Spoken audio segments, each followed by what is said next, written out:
Nu reușești să scapi de celulită, deși faci sport și mănânci ce trebuie. Și mai mult decât atât, te trezești și cu o retenție de apă inexplicabilă într-un anumit moment al lunii.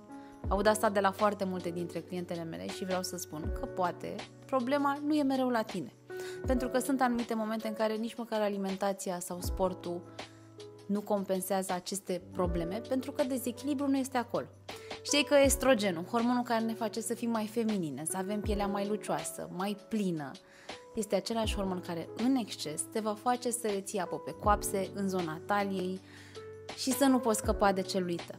Să știi că de cele mai multe ori dezechilibru hormonal nu se vede pe cântar, ci se vede în oglindă și se simte, în modul în care ți se schimbă dispoziția, ai sau nu ai energie.